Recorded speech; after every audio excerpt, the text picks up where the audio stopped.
Hey guys, Tom here again from SerumPresets.com, and in this video we're going to be making a house pad completely from scratch. This is the sound of the pad we're going to be making.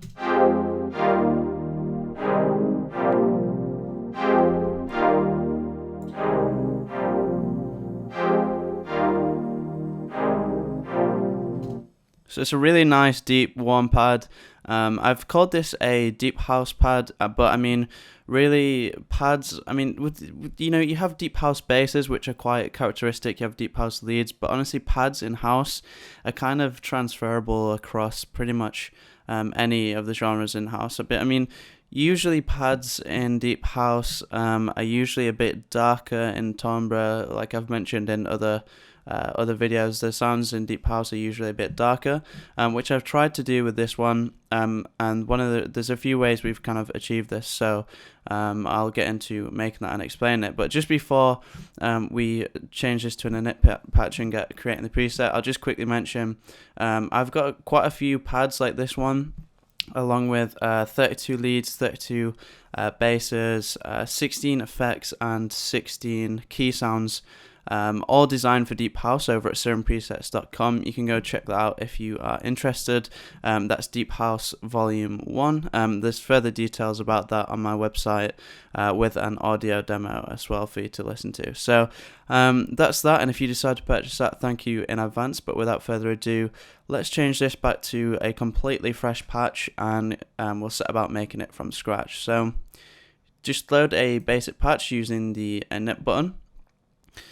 So if we listen to this as is, we just have the basic chords.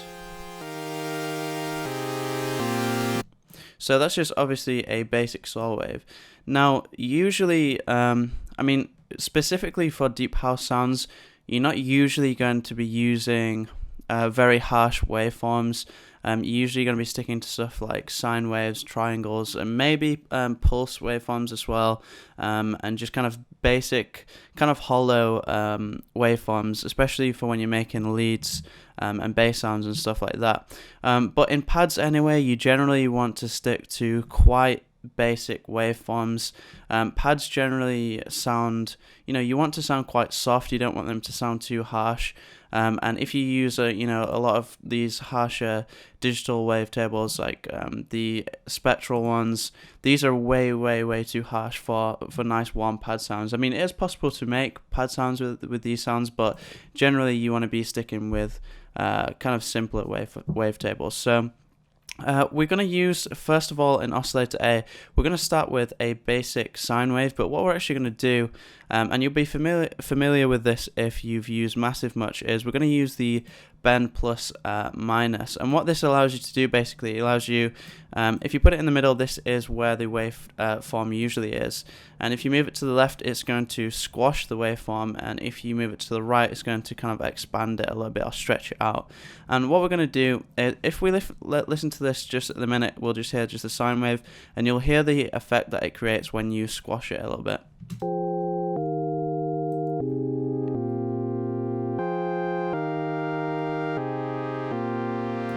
So as you can hear, that's actually getting much closer to something that might resemble a saw wave. And this is a really great way to have a lot of control over how harsh a kind of a waveform is. So the other thing we're going to do is just add a few voices here just to soften up a little bit while still maintaining the interest. So already that's sounding pretty decent. It sounds quite paddy. I'm pretty happy with this. We're actually going to pitch down this oscillator 1 octave because we're going to have oscillator B playing just an octave above it. So we're going to bend this all the way. We're going to squash it all the way.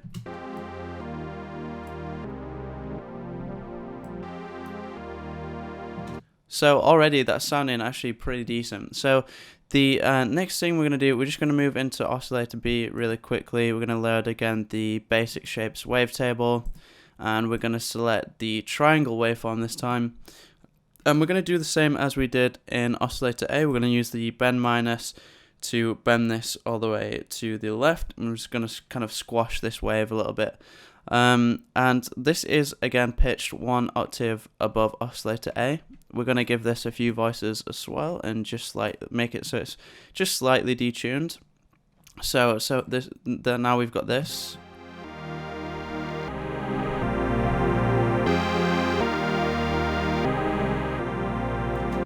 So already that's sounding really cool. I really like the effect of having two oscillators in two separate octaves. It really helps fill out the frequency range a little bit.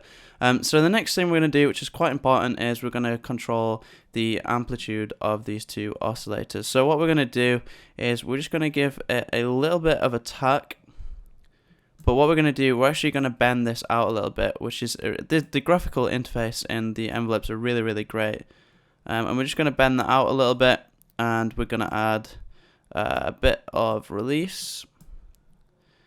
Full sustain. Make sure that the sustain is full. The reason for this is sustain is basically how loud the sound stays while the keys are pressed, and obviously if you have a really long pad, you don't want that to kind of dip. You want it to stay consistent, so make sure sustain is full. And we're actually just going to drag and drop this straight onto the level parameters, and now we've got this.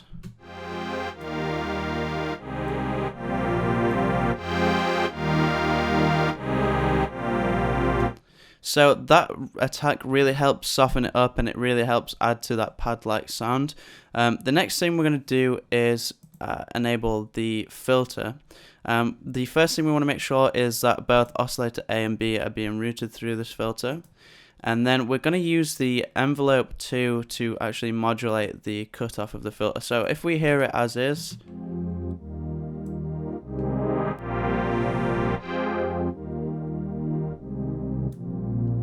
the filter's sounding pretty good, but what we're going to do is we're going to make an envelope here to modulate the cutoff of the filter, because it usually sounds good. So this is going to have much more of a kind of harsher envelope than the amplitude sound. So what we're going to do, I'm going to bring this down a little bit. We want probably about half sustain, a little bit of release. Let's have a look. Bend this down a little bit so it's quite sharp. And we're going to bring this down. So essentially we're controlling here the kind of maximum cutoff that the filter is going to reach. So we don't want it to go too far because we don't want it to sound too harsh a sound. We want this pad to sound soft. So the further we bring this down, essentially, the more higher frequencies are going to be cut out. So if we listen to this now.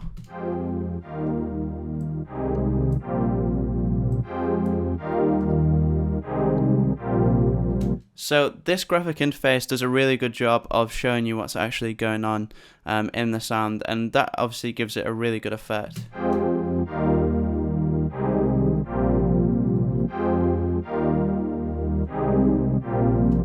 The other thing to mention is the filter type. So currently we're using just a normal low pass 12 dB filter. I've explained this in other videos, but just in case you aren't aware, essentially what these numbers mean is the amount of decibels that are attenuated per octave within the filter. So if we have a 6 dB filter, you can see that the ramp is much smoother, so it's going to be much less harsh of a filter, so more frequencies are going to escape through it. We're going to hear more high end.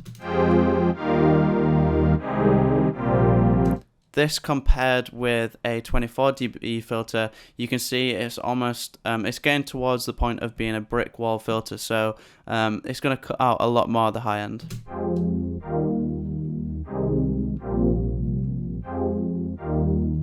Now, I think that sounds quite good. I like the fact that a lot of the higher frequencies are being cut out, so it's making it sound a bit darker. But it is a little bit too dark, so I think I'm going to change it to an 18 dB filter, just so some higher frequencies can kind of show their way through. Maybe even 12? Yeah, I'm pretty happy with just the 12 dB filter. I mean, that's obviously going to be down to personal taste in terms of what you prefer. So the next thing we're going to look at, we've kind of covered the basics here, and we've got a pretty nice sounding pad. We're just going to polish it up a little bit by adding some effects.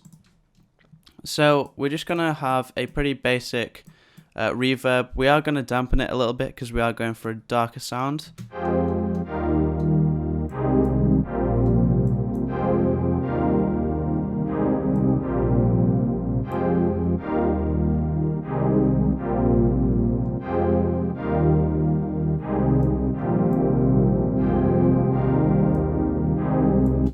You do have to be careful because if you have quite fast changing chords like I do in this progression, and you add a lot of reverb, it's going to sound very messy, so you want to keep the mix fairly low. But I'm pretty happy with that reverb sound overall. One thing that you might want to think about doing is just add in an internal EQ. Usually, I mean, if this pad's going to be in a full breakdown of the track, you don't have to worry about this quite so much. But if you're having kind of a bass playing at the same time in the mix, or quite a low sounding lead or other elements, you might want to think about just adding a low shelf EQ. Take the Q down a bit so you don't get any resonance peaks. And moving this up just a little bit, probably around 300 Hertz. And this is just going to cut off some of the low end so that other elements in your mix can kind of punch through a bit more.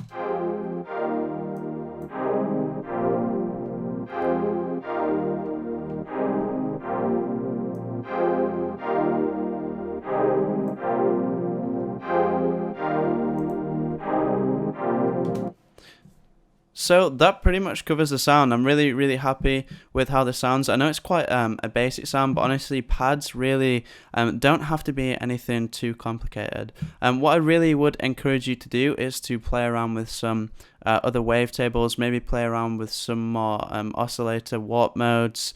There's tons to choose from here. The mirror mode is really cool. The flip mode's really cool. Maybe play around with some FM modulation as well. But definitely try out some different waveforms, maybe even some different filters as well. And obviously, I mean, the sky's your limit really. You could use LFOs to modulate the pitch, so we can try that out really quickly, just to give a little vibrato effect. We change this to 1 to 8. I am clipping a little bit, sorry about that. And also, CPU is going a bit crazy.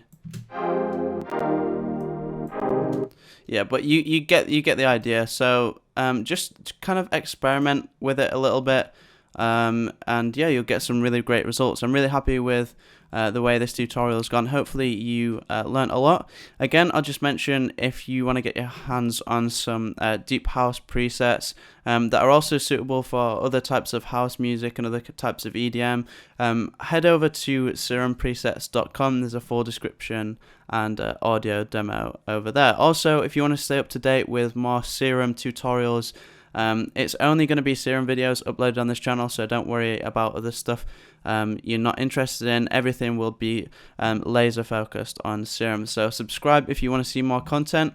Feel free to leave me a like on the video, it really helps me out. And if you have any questions, feel free to leave a comment down below. So thanks for watching, guys, and I'll see you in the next video.